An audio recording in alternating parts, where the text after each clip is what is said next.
Mi nombre es José Vicente Vega, soy de la diócesis de Riohacha, La Guajira, oriundo de Ocaña, norte de Santander. Estoy cursando el año cuarto de teología.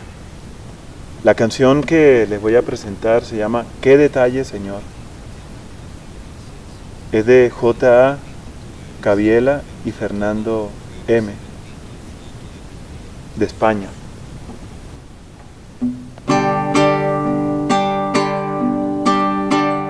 ¿Qué detalles, Señor, has tenido conmigo?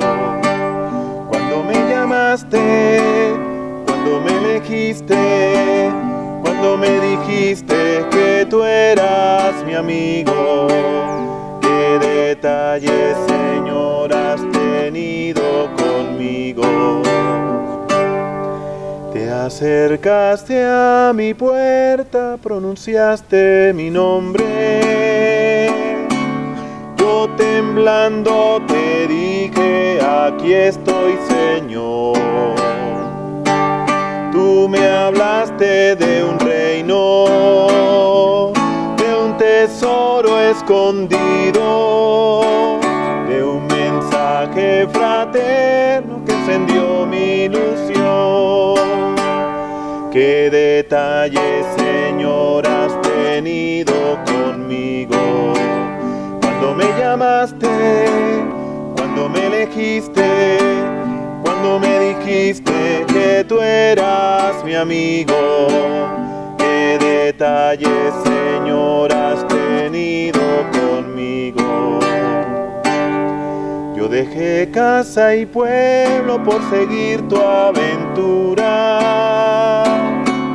Codo a codo contigo comencé a caminar.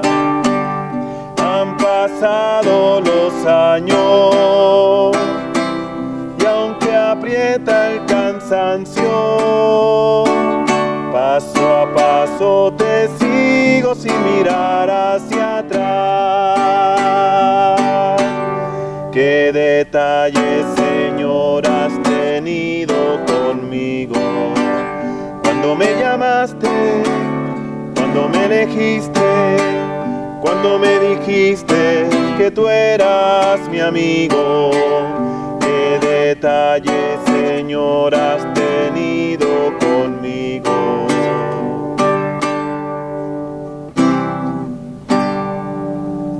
Todo su amor,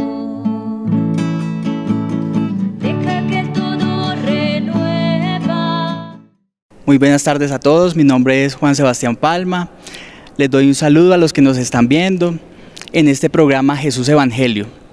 Hoy nos acompaña con nosotros el Padre Ricardo Giraldo, párroco de la parroquia de Montesol de la Santísima Trinidad, acá en La Ceja, Antioquia. El Padre Ricardo Giraldo es mi director espiritual, yo lo quiero mucho, lo conozco desde hace mucho tiempo y por eso quise escogerlo como mi primer invitado en este programa. Padre Ricardo, ¿cómo ha estado? Qué bien poderte ver aquí ya en estas lides de la evangelización por medio de los medios de comunicación. Me gusta que estés soltándote de este modo. Un saludo también a cada uno de ustedes que nos están hoy viendo y desde ya una buena bendición. Bueno, Padre, la diócesis de Sonsón Río Negro este año está tratando el tema del bautismo. Quisiera que nos contara alguna experiencia que usted haya tenido sobre el bautismo, algo que usted recuerde en estos años de ministerio.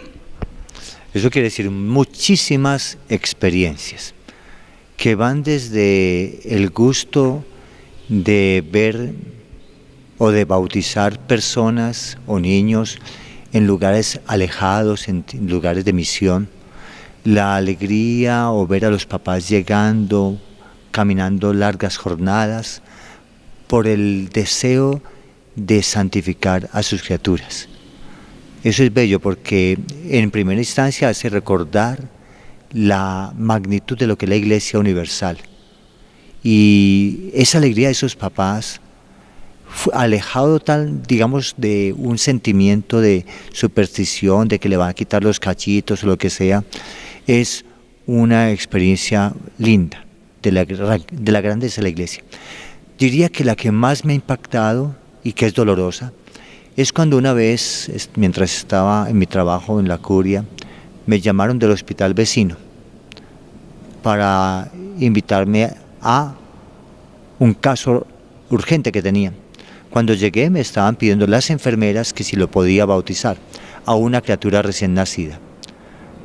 Pero cuando pregunté por qué esa urgencia, esa situación, con dolor me contaron que la criatura era drogadicta. Usted te puedes imaginar el susto, como así que una criaturita recién nacida nacer drogadicta. Y era precisamente porque la mamá consumía droga mientras estaba en el embarazo. Entonces fue una criatura que todo el tiempo estuvo viviendo todo el ataque de ello. Entonces fue doloroso y a la vez, digamos, sanador para mi corazón podérsela estar marcando y entregándosela al Señor. Esa es otra de las experiencias bonitas de la experiencia bautismal. Pero diría que la más bella para mí es recordar mi propio bautismo. Periódicamente incluso lo hago. Voy a la iglesia donde fui bautizado y me siento frente a la pila bautismal, porque esa pila bautismal fue la puerta de mi fe. Fue la puerta que me introdujo a un camino maravilloso, un camino que me lleva a la santidad, un camino de encuentro con una iglesia que hoy conozco y amo más y más y más. Entonces, el poder ir periódicamente al templo donde fui bautizado, que de hecho también allí fui ordenado sacerdote, entonces me hace vivir un reencuentro con el Dios bondadoso que desde allí derramaba una fuente de bendiciones y que me hizo allí hijo amado de Él e hijo de la iglesia. Qué experiencia tan bonitas y que de verdad llegan al corazón. Padre, otra pregunta. ¿El bautismo qué ventajas, digámoslo así, tiene para una persona? ¿Es lo mismo una persona que no se ha bautizado, una persona bautizada? Explíquenos algo sobre eso.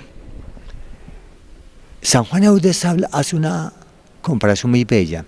Habla de la alianza de Dios con el hombre.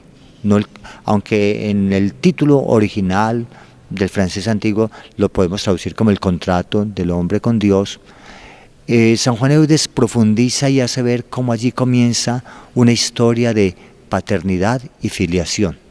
Mientras la persona no es bautizada, es criatura, la podríamos llamar criatura, pero en el momento de ser bautizada, comienza a ser hijo, y como hijo, con todas las prerrogativas, los privilegios de hijo.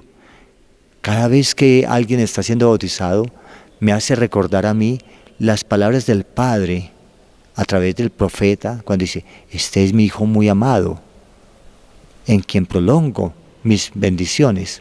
Me hace pensar y recordar las palabras también del Espíritu o del Padre en el mismo bautismo de Jesús. Este es mi Hijo amado en quien siempre tengo mis complacencias.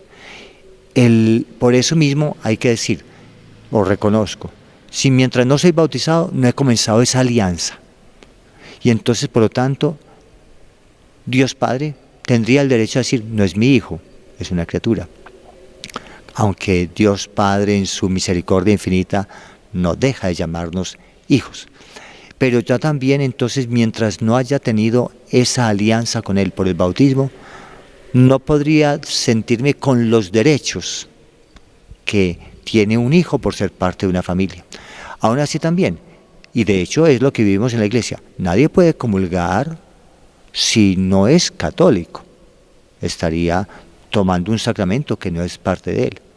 Y entonces la entrada maravillosa que nos da el bautismo a la vida de iglesia también nos hace, así como nos da unas responsabilidades, nos da unos derechos, los derechos de los sacramentos, de saborear los sacramentos. Muchas gracias, Padre. Y pues hablando sobre esto, el Padre me puso a pensar que es triste que yo no sepa la la fecha de mi bautismo. Nosotros recordamos normalmente la fecha de cumpleaños, recordamos muchas fechas cuando cumplen nuestros seres queridos, pero cuando nos hacemos hijos de Dios, pues yo personalmente no sé qué día es. Tengo que averiguar. Yo sé en qué iglesia me bauticé, sé con qué sacerdote, pero no sé la fecha de mi bautismo. Y muy bonito con el Padre, pues recuerda cuando vaya. Yo los invito a ustedes para que averigüen, si no saben, averigüen y celebren ese día es especial. Ese día es más especial incluso aún que nuestro nacimiento, porque ahí nos hacemos hijos de Dios, como lo acaba de decir el Padre, y ahí nos hacemos miembros de la iglesia. Bueno, de pronto algún consejo personal que nos quiera dar sobre lo que usted quiera, Padre. Acerca del bautismo. Sí, puede ser. De hecho, no desaprovechemos un momento muy bonito de cada domingo. Son dos momentos, diría yo. Uno, cuando estás entrando al templo para la celebración de la Eucaristía. Aunque no lo hayas vivido, pero tal vez hayas visto a otras personas, y aunque también por las costumbres que tenemos de unos bautismos masivos, donde de una vez entran los papás y están en el ruido allí, y no ven el rito de la acogida. Pero cuando yo entro al templo, he de recordar, hubo un día en que las puertas de la iglesia se abrieron para mí, y ese día fue a través del bautismo. Ese día me preguntaron en la puerta, a mí o a mis padres, ¿qué quieren para esta criatura? Entonces fui acogido ese día en mi iglesia. Y el segundo momento en cada misa que usted puede asistir los domingos es precisamente cuando pronuncia el credo. Ese día, el credo, lo digo yo en términos míos, es el himno nacional del cielo. Es el símbolo de la fe, es el momento, es aquel himno que yo canto, que yo digo, en el cual reconozco, le pertenezco a Dios. No es solamente creo, le pertenezco a Él, y Él está en una alianza de fidelidad total conmigo. Son dos momentos que podrían servir para recordar cada semana, al menos por el domingo, el bautismo. Bueno, muchísimas gracias, Padre. Ahorita lo invito para que invoque esa presencia del Espíritu Santo, para que las personas que nos están viendo entren en sintonía de oración, entren en el ambiente del Espíritu, para que se llenen de Él y para que podamos entender la palabra, entender qué nos dice Dios. Entonces lo invito, Padre, para que haga una oración. Tú, Señor, eres fuente de todo bien, y por eso clamamos que la luz de tu Espíritu, que nos lleva a la verdad total, que nos aclara las cosas, que nos hace verdaderos adoradores, la luz de tu Espíritu que nos hace ver tu voluntad, tus deseos para nosotros, los planes y designios que tenías desde la eternidad, se manifiesten. Ven, Espíritu Divino, ilumínanos, tómanos, aclara toda oscuridad, aparta de nosotros todo espíritu de confusión, y danos el gusto, el de saborear la palabra, para que al modo de Jesús y al modo de María seamos escuchantes, y al modo de Jesús seamos auténticos proclamadores del reino. Ven, Espíritu Santo, y llénanos. Padre bondadoso, cúbrenos con la luz del Espíritu. Amén. ¿Quieres ahora entonces la lectura? Este domingo tomamos del Evangelio de San Lucas en el capítulo 6, del versículo 17 al 26. Dice así: elegidos los 12 apóstoles, Jesús bajó con ellos de la montaña y se detuvo en un llano. Había allí una gran cantidad de discípulos y mucha gente del pueblo, proveniente de todo el país de los judíos y de Jerusalén y aún de la costa de Tiro y de Sidón. Jesús dirigió la mirada hacia sus discípulos y dijo: dichosos los pobres, porque el reino de Dios es para ustedes. Dichosos los que ahora pasan hambre, porque tendrán alimento en abundancia. Dichosos los que lloran, porque reirán. Dichosos los cuando los hombres los odien, los excluyan de su compañía y los insulten, y aún los rechacen su nombre como infame por causa del Hijo del Hombre. Alégrense ese día y salten de júbilo, porque en el cielo tienen reservado un gran premio. Así trataron los padres de esa gente a los profetas. En cambio, ay de ustedes los ricos, porque ya tuvieron su felicidad. Ay de ustedes los que ahora están satisfechos, porque pasarán hambre. Ay de los que ahora ríen, porque tendrán que sufrir y llorar.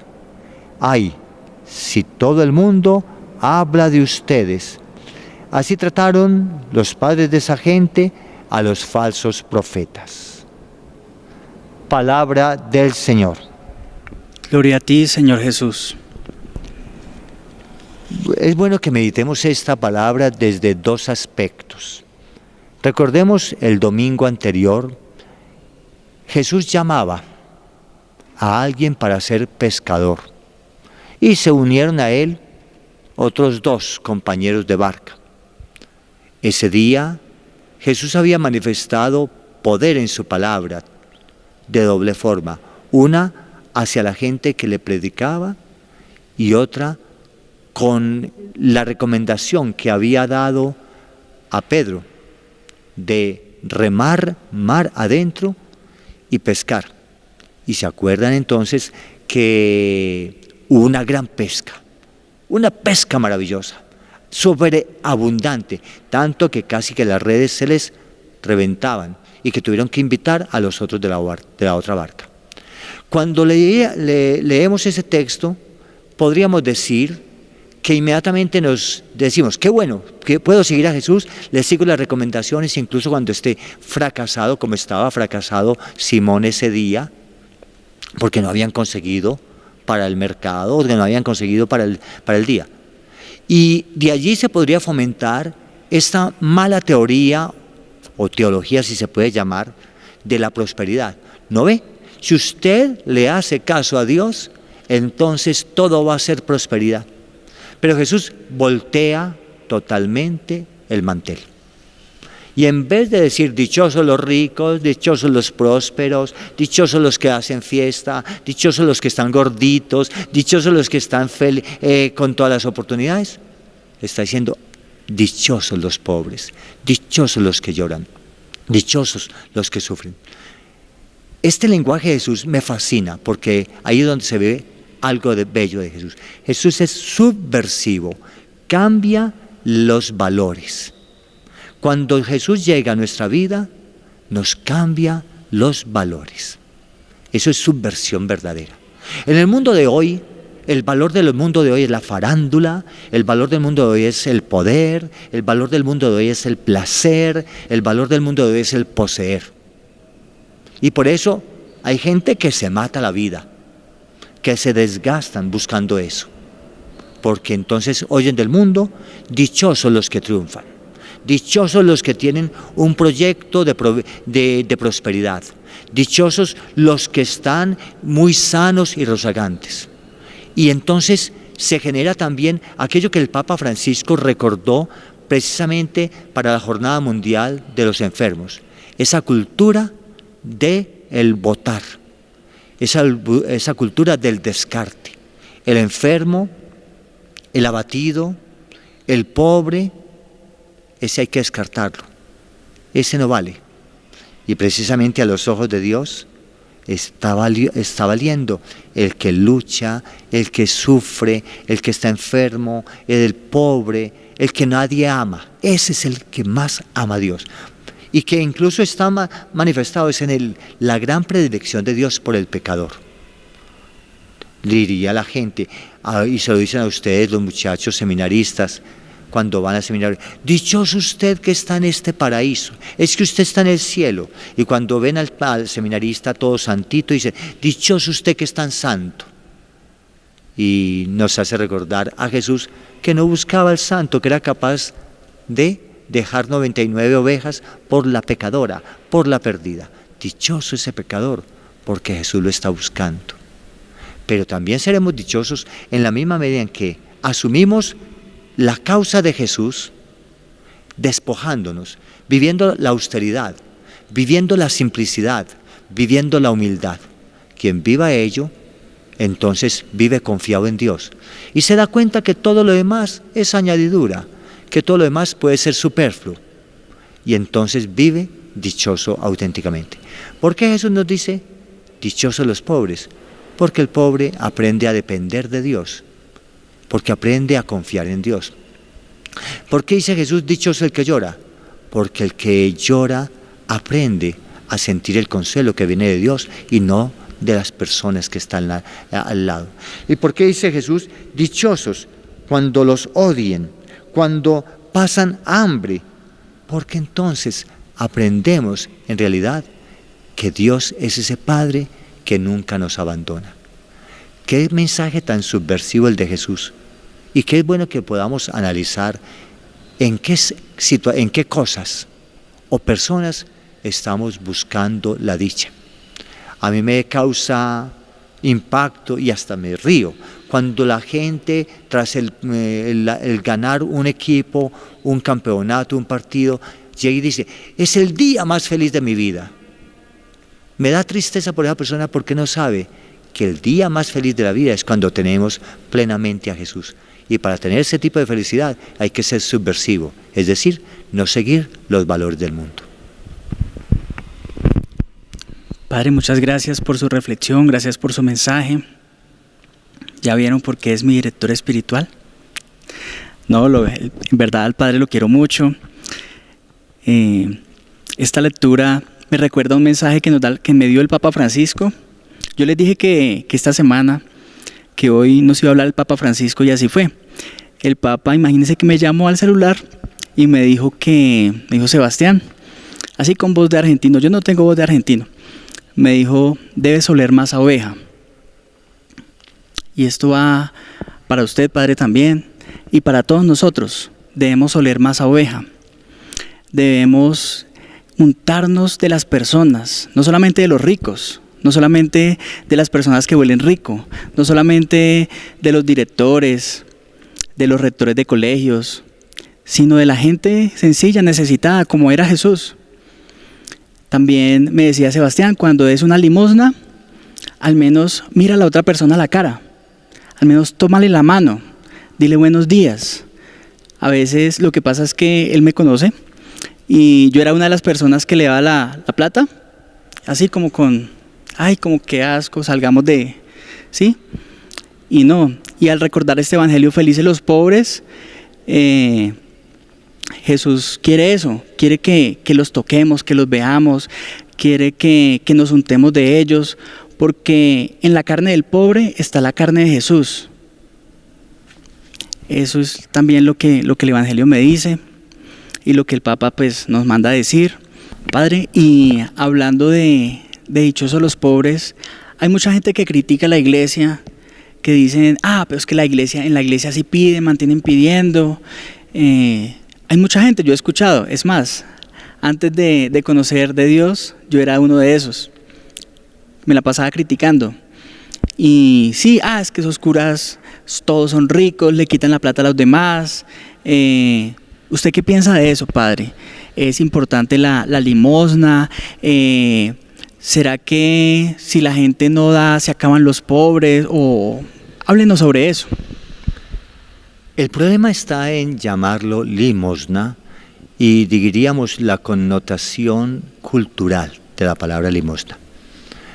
Ante todo, el creyente debe reconocer: estoy en una familia y la familia necesita sostenerse y estoy siendo solidario con mi familia, que es la iglesia. Y que para cuidar de una casa hay que cuidarla y se necesitan pues los dineros. Dineros para pintar una iglesia, para el mantenimiento, dineros para pagar impuestos, dinero para pagar la energía eléctrica y tantas cosas, los gastos y desgastos. Y hasta la parroquia más pobre necesita gastar en cosas. A veces la gente ofrenda cosas como flores, pero quedan otros faltantes. Entonces, por eso, la institución de la limosna, si la podemos llamar así, es una institución sagrada y bíblica. Desde los orígenes, diríamos, de la historia de la salvación, vemos al creyente que valora, que reconoce que de Dios viene un bien y comparte ese bien devolviéndolo a Dios en ofrendas, en holocaustos, en sacrificios. Pero donde el Dios va incluso enseñando que si lo amamos a Él, hemos de amar al hermano.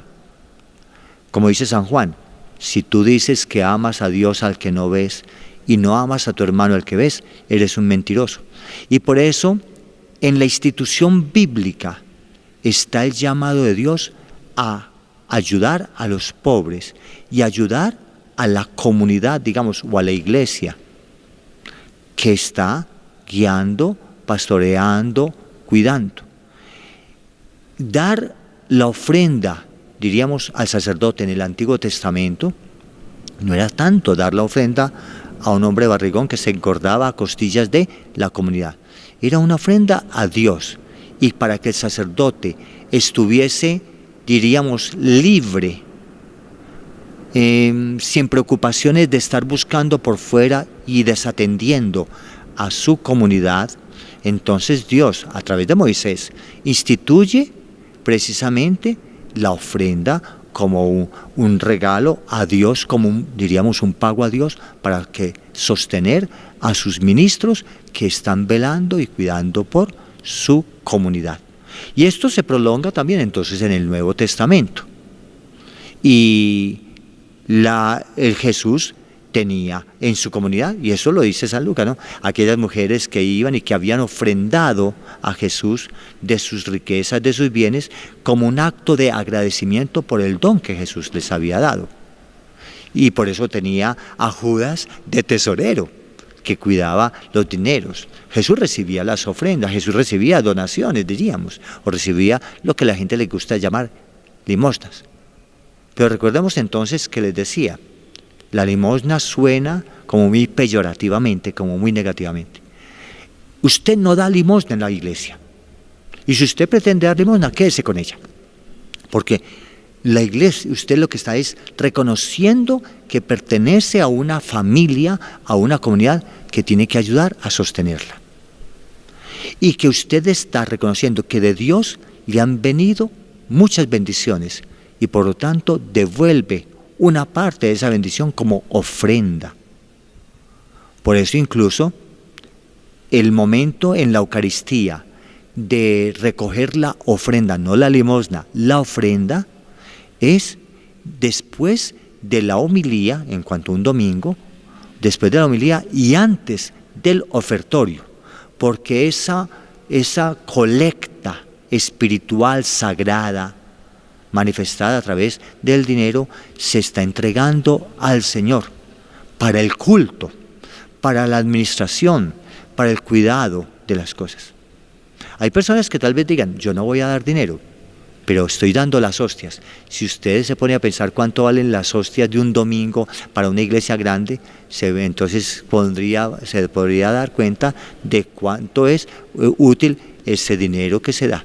Si usted supiera el costo de unos vasos sagrados, porque son de oro en la mayoría de las veces, entonces se daría cuenta cuánto vale, en verdad. Si usted se diera cuenta, el libro sagrado con el que se lee la palabra y se proclama la palabra, que al menos cuesta 200,000 pesos hoy día con los pesos colombianos, diría, ¿cuánto vale mi ofrenda? ¿Cuánto es? ¿Cuánto bien trae a la comunidad mi ofrenda? La ofrenda no es para el sacerdote, es para la iglesia.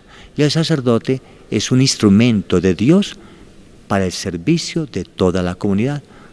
Si ya el sacerdote utiliza mal esa ofrenda, que lo juzgue Dios. Pero que yo conozca, los sacerdotes no se enriquecen con la ofrenda, porque no es un templo, no es su negocio personal. Es toda la iglesia la beneficiada a través de los 5,000 pesos o 1,000 pesos o 50 pesitos que da el más pobre o el más rico. Es toda la iglesia beneficiada. No pienses en que estás dando limosna a Dios en la iglesia. Piensa, estás reconociendo los dones que de Dios has recibido. Usted que me está viendo y aquí en mi parroquia se han dado cuenta que muchas veces por eso mismo, antes del momento de la ofrenda, toda la comunidad toma en sus manos lo que le trajo al Señor y oramos agradecidos por lo que el Señor nos ha dado en la semana y se lo ofrecemos de nuevo a Él, diciendo: a nosotros, Señor, danos más de ti, para que nosotros te demos a ti más de nosotros. Y lo decimos personalmente: a mí, Señor, dame más de ti, para que yo te dé a ti mucho más de mí. Eso es el sentido, no de la limosna, sino de la ofrenda en la iglesia. Bueno, muchas gracias, Padre. Entonces aprendimos que no es limosna, esto es para mí, yo aprendí esto, sino que es una ofrenda, es algo que uno le da de corazón de las bendiciones que Dios nos da. Entonces, Padre Ricardo, muchas gracias, gracias por el tiempo que nos ha regalado, gracias por su experiencia, por esas experiencias que nos contó sobre el bautismo, sobre recordar el nacimiento de la iglesia, de cuando somos hijos de Dios. Y por qué no ir a meditar en el templo donde fuimos bautizados, qué bonito eso. Gracias a ustedes también, Dios los bendiga, que estén muy bien. Le pido al Padre ahorita que nos regale la bendición para todos nosotros, para sus familias, y nos vemos en el próximo programa. Padre, bendición.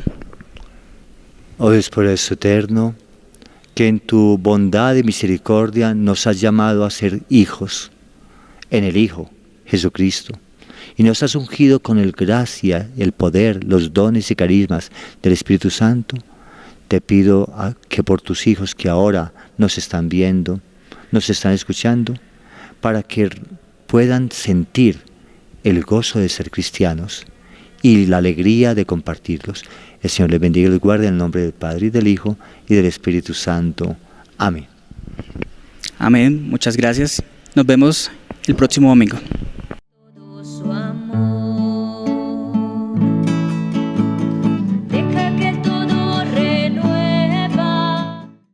Bueno, la canción que voy a interpretar en estos momentos se llama Un Instante, de José Daniel.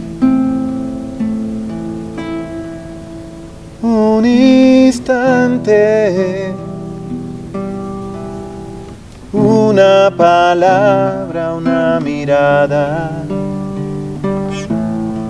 o tan solo un momento en tu presencia bastaría para ser feliz. Yo quiero estar en tu presencia, yo quiero habitar en tu amor, yo quiero estar en tu presencia, yo quiero habitar en tu amor. Un instante,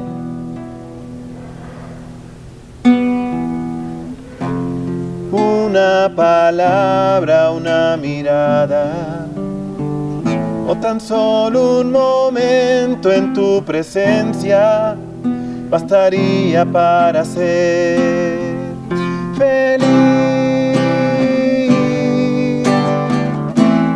Yo quiero estar en tu presencia, quiero habitar en tu amor. Yo quiero estar en tu presencia, yo quiero habitar en tu amor. Tú eres santo, tú eres digno, eres hermoso,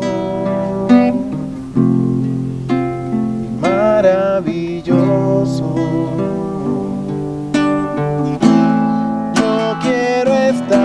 En tu presencia, yo quiero habitar en tu amor, yo quiero habitar en tu presencia. Yo quiero habitar en tu amor.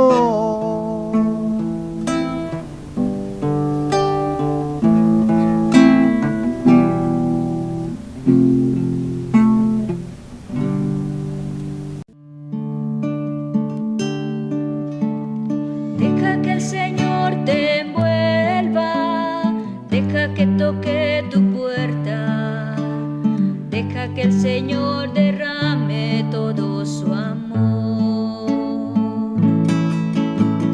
Deja que todo renueva, deja que sea. Deja que el Señor te envuelva, deja que toque tu puerta, deja que el Señor derrame todo su